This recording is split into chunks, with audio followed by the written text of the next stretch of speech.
Ծով աչքերի պատճառով հեռուստասերիալում իրադարձությունները բարդանում են և հերոսների ներաշխարհները միահյուսվում են նոր խառնաշփոթների։ Գոռը հրաժեշտ է տալիս Սարային ու շտապում Ամերիկա, փրկելու իր տարիների աշխատանքը, խանութը ու կենսական կարևորություն ունեցող բիզնեսը։ Նրան օդանավակայան է ուղեկցում Արամը, ով պատահաբար հիշեցնում է, որ իրեն Եվան էր զանգել և ցանկանում էր հանդիպել։ Արամը այդպիսով կարծես ցանկանում է ստանալ Գոռի համաձայնությունը Եվային տեսնելու համար։ Գոռն էլ առանց երկար-բարակ հարցերի պատասխանում է, որ խնդիր չի տեսնում, եթե նա ցանկանում է, թող հանդիպի։ Արամն ու Եվան հանդիպում են այն նույն ռեստորանում, որտեղ աշխատում է Արամը։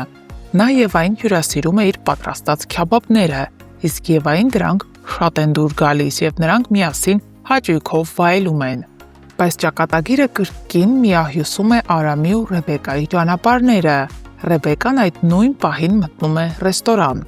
Նա լսել էր, թե ինչպես էր Եվան տուրիստական գործակալությունում իր դիմաց նստած բարձրախոսով խոսում Արամի հետ։ Արամը Եվային հրավիրել էր ռեստորան իր պատրաստած քյաբաբները ուտելու, իսկ Ռեբեկան չկարողացավ այդ ամենի կողքով անցնել անտարբեր։ Մտնելով ռեստորան, Ռեբեկան տեսնում է նրանց նույն սեղանի շուրջ նստած ջերմ զրույցի մեջ շփտալիս։ Ռեբեկայի ներաշխարհը խառնվում է իրար։ Նա անցնում է Արամի կողքով, դիտավորյալ հպվում նրան, որպեսզի գրավի Արամի ուշադրությունը, սակայն նստում է ուրիշ սեղանի մոտ, բայց Արամն արդեն նկատել է Ռեբեկային։ Նա սկզբում շփոթվում է, իսկ հետո հասկանում սա հենց շատ ճիշտ պահն է։ Եվ եթե հիմա Ռեբեկան կարծում է, թե Եվան է այն աղջիկը, ում Արամը ցանկանում է իր կողքին տեսնել, ապա գուցե հենց այդ խանդի զգացումն էլ Ռեբեկայի սրտում արթնացնի զգացմունքները խոստովանելու ցանկություն։ Ռեբեկան կարծես ինքն իրեն կորցրել է, նա վիճում է բոլորի հետ, նույնիսկ իր ամենամոտ մարդկանց։ Նա կորցրեց իր կյանքի երկու ամենակարևոր տղամարդկանց, բայց այդպես էլ չսովորեց գնահատել իր ունեցածը ու դեռ շարունակում է խոսել ավելորդություններ և վիրավորել հարազատներին։ Այդ ամենը սրվում է, երբ Ռեբեկան նկատում է, որ Էլլան ու Արմանը կրկին հաշտվել են և շարունակում են իրենց հանդիպումները։ Էլլան փորձում է խոսել Ռեբեկայի հետ, բայց վերջինս նրան անտեսում է ու նույնիսկ վիրավորում։ Մյուս կողմում էլ Արամն ու Եվան շարունակում են զրույցը։ Եվան խոսում է Գոռի մասին, ասելով, որ նա սառն է դարձել իր նկատմամբ։ Բացի այդ, ասում է, որ անհնար է իրենք մոռանան այն մեծ սերը ու ցավը, որ իրենց միջև եղել է։ Արամն էլ զարմացած անկեղծորեն հարցնում է. «Ինչ սեր, երբ Գոռն արդեն սիրած աղջիկ ունի ու շուտով ամուսնանում է»։ Եվայի դեմքին զարմանք է պատում։ Նա ապշում է, չէ՞ որ Գոռը իրեն ասել էր, թե մնալու է Ամերիկայում։ Իսկ հիմա ինչ է պարզվում։ Գոռը վերադառնում է Հայաստան ամուսնանալու համար։ Եվան էլ այդ նույն պահին որոշում է փոխել իր պլանները և այլևս չմեկնել Ամերիկա, որպեսզի խանգարի այդ հարսանիքին ու ամեն ինչ անի, որպեսզի եթե Գոռը իր հետ չէ, ուրեմն Սարայի հետ էլ չլինի։ Եվան իրեն շատ խաբված է զգում, կարծես թե Գոռը նրան ինչ-որ բան էր խոստացել։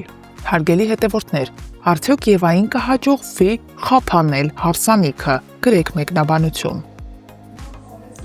Նայեք, Հրնայակյան ինչ անում։ Էմա, այդ ինչ ես անում։ Այդ ինչ ես անում, քեզ սպասում են ռեքտան։ Կարտոշկա եմ։ Դու ինչ ես։ Ինչ ես անում, չես տենում։ Դու մեծ դուրշորը կծրա գնա։ Իդու։ Ապրես։ Չէ, ես հասկանում եմ, որ տեքստերը չեմ սովորել, բայց կարծում եք սկոչով ձեռքերս կապելը տեքստեր չսովորելու համար նորմալ է։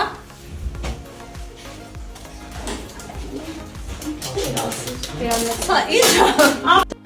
Վերջերս մի քանի անգամ հարցրել եմ այս մատանին ինչ է նշանակում։ Դե սերիալը դիտողները գիտեն, որ Գոռն է Սառայի մատին դրել, նշանադրվել է, բայց մնացած մարդկանց հետաքրքրում է։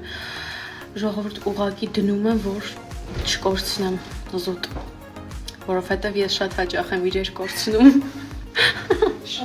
Միլենա ջան, հենց Միլենան տեսնում է ինձ, ասում է մատանին վզնաց։ Դրա համար չեմ անում, միայն 3 չեմ դրել, չեմ գրել։ Սառան այսօր չգիտես ինչի որոշել է, որ պետքա տանը մնա, չգա նկարահանման։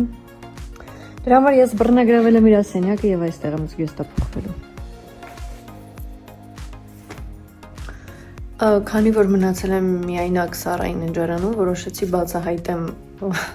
ինչ որ բաներ Սարայի մասին ու այստեղ գտա օրինակ Սարայի ամենասիրելի գիրքը, դա երկրաչափությունն է 8-րդ դասարանի, 6-ից 8-րդ դասարանի համար նախատեսված։ Սարան ուսումնասիրում է երկրաչափություն։ Էմա ջան, քանի որ դու արդեն հասցրել ես Սարայի պահարաններն ուսումնասիրել, ես քեզ ուղղակի մի բան կխնդրեմ։ Խնդրում եմ իմ մայրենի տետրի մեջ կարկինով նկարազարդումներ չանել սովորությանդ համաձայն։ Եվ հետո մի բան ասեմ, իմացիր, միգուցե չգիտես, ես քեզ ասեմ, դու ինձ շատ ես կարոտել։ Դու ինձ շատ ես կարոտել, ուղղակի շատ, այնքան, որ անիմաստ ես համարում այսօրվա նկարահանման գնալդ, ունայնություն է տիրում, սենյակում շունչ չկա, էլի, շունչ չկա, չգիտեմ, դուրս արի խնդրում եմ։ Մի խոսքով դիմացիր, ես 2 օրից կգամ, այ։ Էլկա ջան, դու կոնկրետ հարմարվել ես, հա, իմ սենյակում, եկել է դրսի շորերով նստել մահճակալիս վրա, ինչ կա։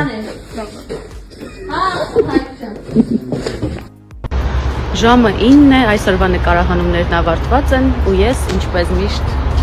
միայն ես չէ։ Տեսեք ինչ մեծ պայուսակներով են, ես ճամպրուկով եմ, Ադրինեն շատ մեծ պայուսակով, որովհետև հագուստները շատ են ու հնարավոր չի առանձին պայուսակներով բերել։ Ու այս դեպքում չենք ասում իրար բարի գիշեր, ասում են գնանք մի քանի ժամից տեսնենք։ Բայց լավ անցավ։ Միշտ։ Ակա։ Այս երևի առաջին դեպքն է, որ ես հիվանդ եմ ու ինքս պիտի ինձ խնամեմ։ Բայց մամայի սիրտը մի բան զգացել էր, որ հետս նանա էր ուղարկել։ Այս երազրած ջրի մեջ մնացել է մոտ 15 րոպե։ Հիմա կլցնենք այս շատ փոքր բաժակի մեջ։ Խնդրում եմ չթափվես։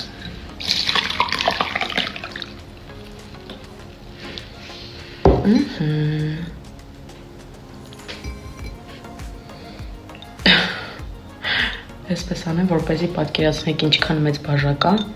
հետո որ թուղուց եմ նվեր ստացել։ Բայ։ Մենք այսօր եկել ենք շատ գեղեցիկ վայր նկարահանումների։ Նոնա։ Ողջույններ Տաքուկ միջավայրից։ Ողջույն։